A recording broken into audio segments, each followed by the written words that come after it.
kawo kaza a kawo kaza. To gaskiya ina da wani abu a mind ɗina, na ka kalli series da yawa.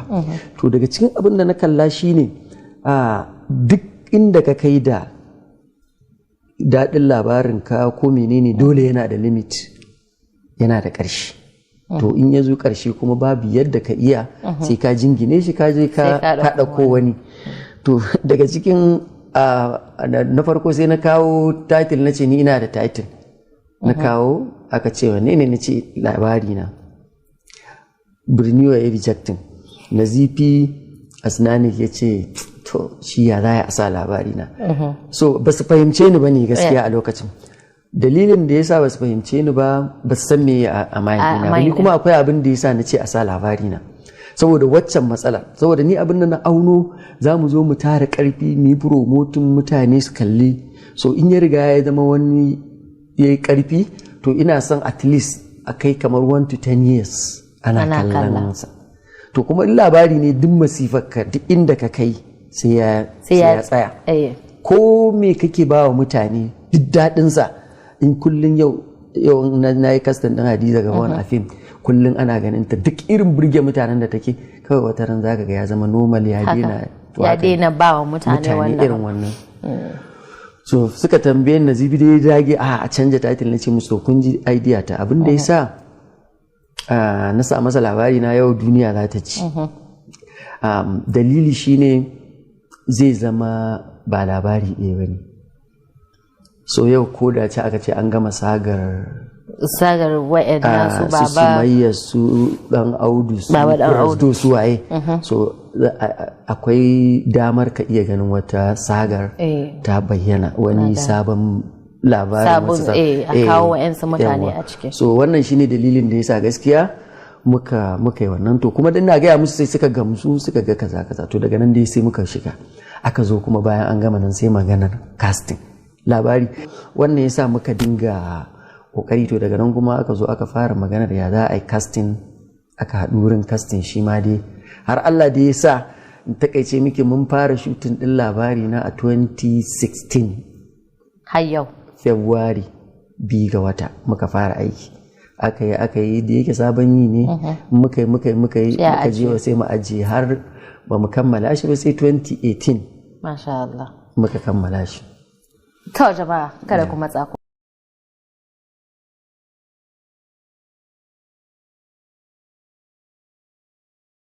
Assalamu alaikum. Wa alaikum salam, da muke tare. Yawwa ina yi babban bako Malam Aminu sai na barka da zuwa. Yawwa ina jin ka. Ina jin ka. To Abba Tille. Yawwa tambaya ta ga Malam Aminu Saira. Yana da sha'awar fina-finansa da ya a baya ya dawo da su ya mai da su irin. Na'am, a ƙara sabunta su kenan. To muna gode Abba Tille. Ka ji tambayar Abba Tille. To gaskiya a yanzu dai ba ni da sha'awa. Ita rayuwa kawai forward, duk abin da ya wuce. Tunda dai fina-finan suna nan, ba shudewa suka yi ba, suna nan, wanda yake da interest zai kalla ya kalla.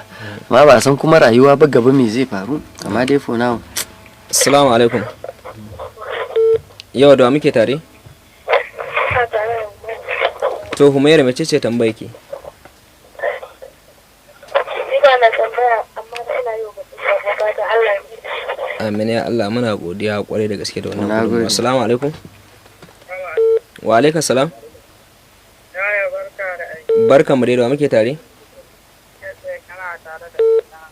Ibrahim Company, sai ka dan daga muryarka. Ni ina ma babban bako barka da Malam Aminu. To barka mu dai. Dan ba ta a gare shi, wai za a mai zo Mahmud shi kenan da ya tafi. To Allah a mai zo da shi in zai yi. Ina mai fatan alkhairi na shi. To kaji tambayar Malam Ibrahim Company, wai za a dawo da Mahmud, dan Allah a taimaka a da shi. To naji. Assalamu alaikum. Salam. Yau da muke tare? Larabi Abban Bashir daga nan bayan gidan Rodi. Na'am. Yawa tambaya ta ga babban bako. Ina magana Garzali a cikin labari na tun a kusan sirisuwa. to dan dai tambaya ka ta fito dai shi ina labarin Garzali tun a cikin ko episode season 1 ne wai ya bace ba a ƙara Waye Garzali? ina jin ko Garzali me ko yake nufi ko wane ne ban fahimci wa yake nema ba Garzali me ko yake Shi nufi labari ai duk wanda kaga ya fito an bar bangaren sa to maybe in an za a dawo wata rana za a dawo, ba za a dawo wata rana shikenan. na'am to akwai Mukhtar da yace shin jaruma Ummi Gayu za a ci gaba da nuna ta ko kuma an wuce da bangaren su suma So masu kallo ya kamata tunda in ana kallon fim musamman mai dogon zango ba ka zuwa ka ce an gama da wani ko an yi kaza tunda fim din bai kare ba daga ran da aka ce yau an gama labarin nan to shine a lokacin mutum ko ba haka bane, amma yanzu na zo na ce za a ci gaba da ita ko yanzu na ci gaba ba ko kuma za a dawo kaga na bude ya abin yake amma alƙalami ne zai iya da mutum zai iya tafiya da alƙalami mutum ne sannan kuma kana faɗar kenan abin da zai faru gaba kaga ba dan kallo ba shi da wani amfanin ka zaunar da shi din kenan kana yana kallo. na'am to zuwa yanzu malam Aminu Sera me babban burin da kake da shi kaga masana'antar shirya fina-finai ta Kannywood ta sauya? To ni dai gaskiya babban buri na shine masana'antar fim ina fatan ta sauyawa shine a ce farko shine morally irin a ɗabi'ance a samu nagarta yadda za ta zama karɓaɓɓiya a cikin al'umma, yadda zai zama masu yabo sun rinjaye marasa yabo kamar da kaso 90 ko ma fiye da haka. Ba za ka iya cewa 100% ba. Sannan su ma kuma masu masana'antar ina burin in ga sun samu ci gaba ta ɓangaren kwalitin aiki, ma'ana kuma ya zamana an samu yawaituwar fina-finai masu kyau, ba wai a ce su ɗaiɗaiku ba, a ce a fim da ake yi guda 100 a ce bai fi ka ji ana mentionin guda 5 ba, wannan kamar ba fata bace ba nasara bace.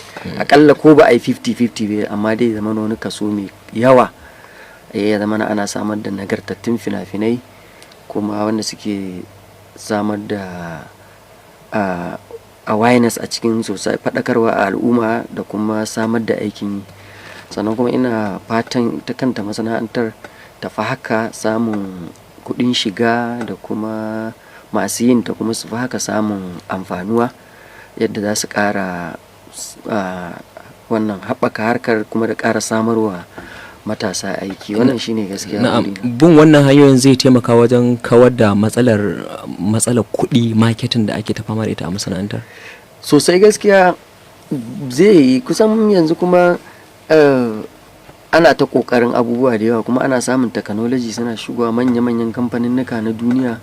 Gashi tunda yanzu a yi tunanin cewa za a zo ana harkar YouTube kuma ana generating irin revenue da ake generating, ko ba haka bane? YouTube platform na America ne, na kasar waje ne. So ga wasu nan su ma suna ta shigowa a hankali in ya zama da competition, so zaka ga industry ta sami haɓaka. Na'am, tattalin arziki. Wasu za su ce kamar abin kunya ne a maganar a ce mutum ya dogara da YouTube, ya fim ya dogara da YouTube a matsayin hanyar samun kuɗi. Suwaye suke cewa irin wayewa ta duniya ta harkar fina-finai, magana ake ta app manya da ake a samu kuɗi na gaske. Ya danganta da yanzu baka san a YouTube akwai wanda yake ɗaukar $1 million ba. $1 million wasa ce? To misali watakila suna kwatanta da irin su ko Netflix ne ko Amazon ne. A duk tambayar da nake maka yanzu a kudin Najeriya $1 million nawa ce? A duniyar fina-finai ta wani zai ce a tambayar ka kawai nawa ce? Ban san nawa bace to dala 900 da wani abu ce. $1 million kusan 900 an wani abu miliyan. To akwai wanda yake iya samun ta within a quarter 3 months. A Afirka nan akwai masu daukan gasu nan dala 100,000 dala 1000 fiye da haka. Ko ba haka bane ba, dala 100,000 yanzu magana ake ta wurin 100 million close to. So that ba wannan bace ba, wanda ba su san harkar ba ko kuma wanda level din viewers din shi ko kuma revenue din shi bai kai wannan level din ba. Yanzu a nan northern Nigeria wanda YouTube din su kan iya samun more than $7,000 $8,000 $8,000 fa manta magana ake ta wurin miliyan 6 miliyan wani abu. Ba ci gaba bane ba. So idan zai sami irin wannan content din yana karuwa wata nan zai generating $10,000. Na'am. to kamar wancan tsarin da ake kalla kamar 'yan kudanci suna yi wa 'yan arewaci wayo wajen shigar da fina-finai a ɗauko labarin arewa a zo daga 'yan Lagos da sauransu a zo a yi fim a tafi